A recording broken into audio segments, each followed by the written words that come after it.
Oke, selamat siang teman-teman ya. Lagi dan lagi kita kedatangan unit Yamaha ya. Untuk kali ini kita dapat garapan unit Yamaha NMAX Old. Ini kendalanya adalah mati ya, tidak bisa di start dan tidak bisa dihidupkan ya. Kita sudah lakukan charge untuk akinya dan kita akan lakukan diagnosa apa sih penyebabnya. Yuk kita lihat.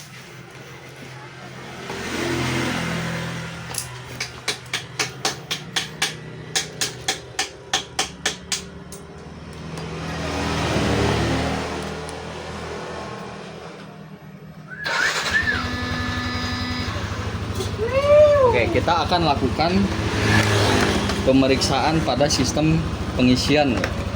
Apakah sistem chargingnya berfungsi dengan baik atau tidak.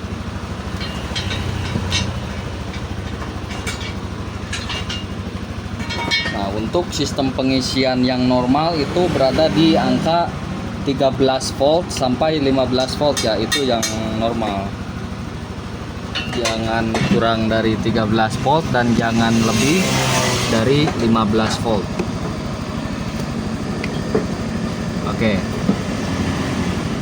Untuk tegangan pengisian 12,5 ya. Oke, bisa disimpulkan artinya kondisi pengisian pada motor ini tidak normal ya, atau tidak berfungsi. Kita akan cek dulu pada bagian kiproknya apakah tegangannya sama dengan tegangan yang ada pada aki.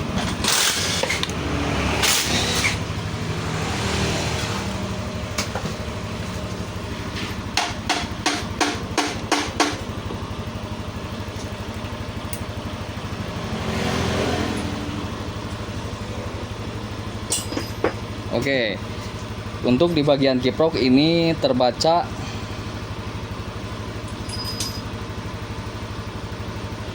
sampai 16 volt ya, 15 terlihat over ya.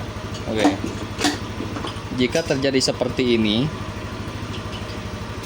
artinya ada kabel terputus di antara soket kiprok menuju ke aki.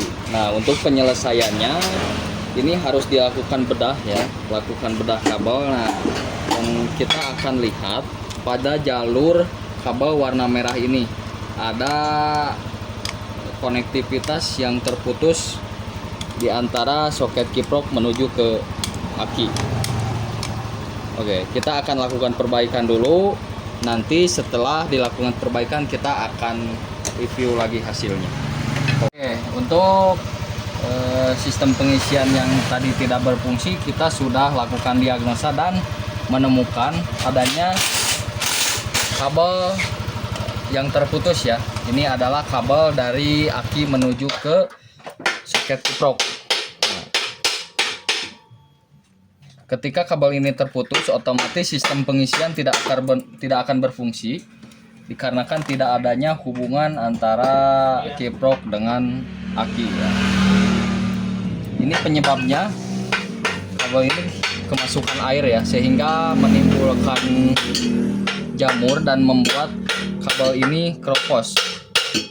Nah, untuk kabel yang tadi putus kita sudah lakukan perbaikan ya dengan metode soldering. Ini disolder di kedua ujungnya.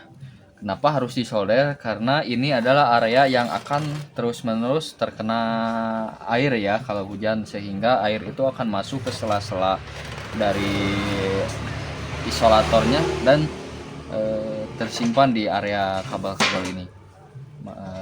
Oleh karena itu proses penyambungan di area ini itu wajib disolder ya, untuk menghindari keropos terjadi kembali pada kabel ini. Oke, sekarang kita akan tes dan uji coba apakah sistem pengisiannya sudah berfungsi atau belum.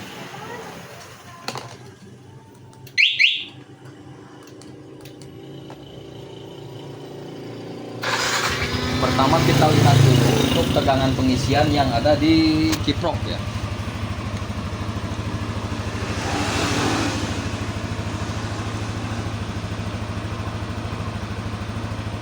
Nah, untuk tegangan pengisian di kiprok ini terbaca sekitar 14,3 ya. Nah, setelah kita lakukan pengecekan tegangan pengisian pada kiprok, kita lakukan juga pengecekan untuk pengisian yang ada di aki ya. Kalau kondisi tegangannya atau nilai tegangannya sama antara aki dan kiprok, berarti sistem pengisian sudah berfungsi dengan normal.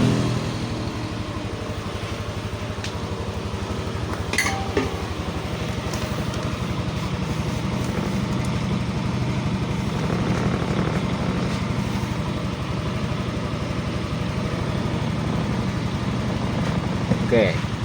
Untuk tegangan pengisian di aki juga sudah terbaca 14,2 ya. Ini sama dengan tegangan yang ada di kiprok. Artinya untuk sistem pengisian pada motor ini sudah berfungsi dengan normal. Nah, sebenarnya jika menemukan kasus pengisian tidak berfungsi, itu jangan langsung memvonis apakah kiproknya atau spoolnya.